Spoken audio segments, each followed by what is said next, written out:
बीड नगरपालिकेची निवडणूक शेवटच्या टप्प्यात आल्यानंतर आज या ठिकाणी आदरणीय अण्णांच्या आणि सर्व मंचाच्या उपस्थितीमध्ये नगराध्यक्ष पदाचे उमेदवार डॉक्टर ज्योती घुमरे, ज्या सुद्धा आपल्याच प्रभागातून आता नगराध्यक्ष होणार आहेत याच भागातल्या, त्यांच्या समवेत प्रभाग 9 मधून जयश्रीताई कुटे, सौ जयश्री मच्छिंद्र कुटे आणि 9 मधून सौ शीतल दत्ता गायकवाड, प्रभाग 10 मधून मंगेशजी धोंगडे आणि प्रभाग 10 मधनं आमचे सहकारी मित्र नागेशजी तांबारे आहेत का? नागेश, सौ भाग्यश्री अशोक तांबारे या निवडणूक लढवत आहेत आणि अत्यंत चांगले उमेदवार, सुशिक्षित, सुसंस्कृत, लोकांमध्ये काम करणारे, पुढं 10-15 वर्षासाठी बीड शहराची धुरा त्यांना सांभाळता येईल आणि मी काय खाऊ आणि घरी नेऊ असं न करणारे उमेदवार आणि अशी टीम, एक फळी आपण या ठिकाणी दिली. तुमची सेवा करण्याची संधी तुम्ही सर्व या मंडळीला द्यावी ही विनंती करण्यासाठी आज आम्ही सर्व या ठिकाणी उपस्थित. आता माझ्या आधी सगळे वक्ते बोललेत आणि आदरणीय अण्णा बोलल्यामुळं ती फार काय आपला वेळ घेणार नाही, पण या भागातले कामं जर लहान सहान सांगायचं झालं तर यादी, पुस्तकभर यादी, एखादी नोटबुक भरेल एवढे चांगले कामं या परिसरात झालेत. नगर उत्थान योजनेमधून हा मुख्य कॅनॉल रोड झाला, त्यासोबतच इथून राजीव गांधी चौकातनं खाली भक्ती कन्स्ट्रक्शनकडं जाणारा रस्ता सुद्धा त्याच योजनेतनं झालाय. चौकातनं पलीकडे canal road Reliance petrol pump पर्यंत जाणारा रस्ता झाला. चौकातनं सम्राट चौकाकडे किंवा बस स्टँडकडे जाणारा रस्ता, त्यासोबतच बस स्टँडच्या मागचा रस्ता अत्यंत दर्जेदार, म्हणजे पुढचे 20-25 वर्ष त्या रस्त्याला कुठंच खडी टाकावं लागणार नाही एवढ्या क्वालिटीचे रस्ते आपल्या भागात झालेत, मुख्य रस्ते. त्यासोबतच अनेक महापुरुषांचे पुतळे या ठिकाणी उभा आहे, हुतात्मा स्मारक आहे. या भागात अनेक तुम्ही बघा, रस्ते झाल्यापासून भाग पूर्ण बदललाय, पूर्ण कमर्शियलायझेशन या चारी रस्त्याच्या बाजूला झालंय. ज्यांचे ज्यांचे घरं होते लहान लहान त्यांनी घरं पाडलेत, समोर दुकानं, मोठमोठे मॉल उभा केलेत आणि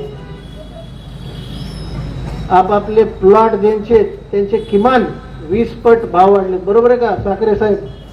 वाढलेत का नाही? तुमचे किती वाढलेत प्लॉटचे भाव, घराचे भाव? जेवढे इथं उद्योग करणारे प्लॉटचे वतनदार आहेत सगळे कोट्यवधी झालेत आता. त्याचं मूळ कारण हे आदरणीय अण्णांच्या माध्यमातून तत्कालीन त्यावेळेसचे आणि आजचेही मुख्यमंत्री देवेंद्रजी फडणवीस साहेबांच्या माध्यमातून 100 कोटी रुपयाचे रस्त्याचे प्रोजेक्ट हे बीड शहरात त्यावेळेस आले. यासोबतच पलीकडे आता शिवनेरी कॉलनीमध्ये आपण बैठक घेतली, तिथले सगळे रस्ते झालेत. या भागात भक्ती कन्स्ट्रक्शन आणि परिसरातले रस्ते झालेत.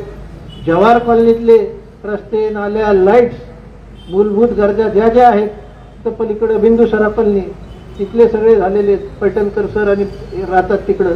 आदर्श नगर भागात परवा मीटिंग झाली, त्या ठिकाणी 80-90% वर रस्त्याचे कामं झालेत का नाही? तुम्ही सगळे रहिवासी आहेत तिथले. मी जे सांगतोय त्याच्यात काही बदल आहे का? चांगले कामं झालेत.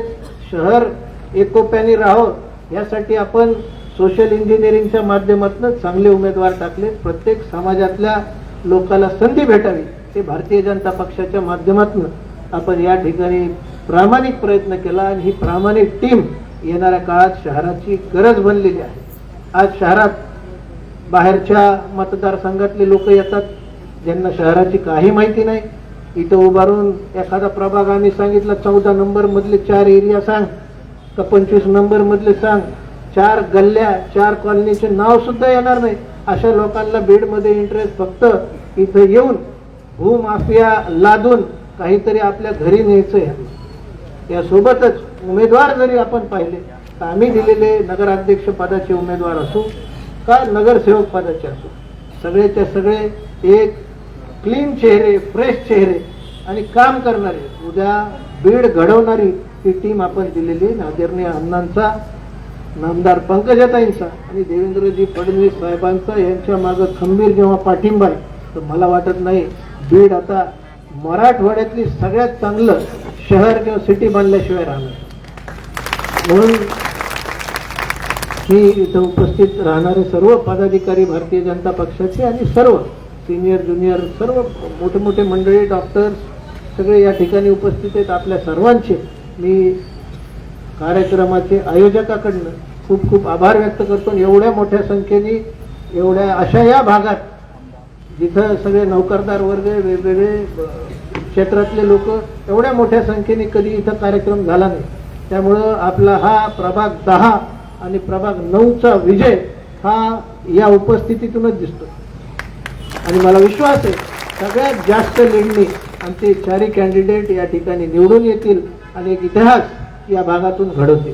एवढंच बोलून मी पुन्हा एकदा आपल्या सर्वांना विनंती करतो, येणाऱ्या 2 तारखेला कमळ आपलं चिन्ह आहे. चिन्ह आपल्या सर्वांसाठी जरी नवीन असलं तरी देशात हेच चिन्ह चालतंय आता सगळीकडे. त्यामुळं या चिन्हासमोरील 3 जागी बटन दाबून नगराध्यक्ष आणि नगरसेवकाचे सर्व उमेदवार आपण निवडून द्या ही विनंती आपल्याला करतो आणि माझे 2 शब्द संपवतो. जय हिंद.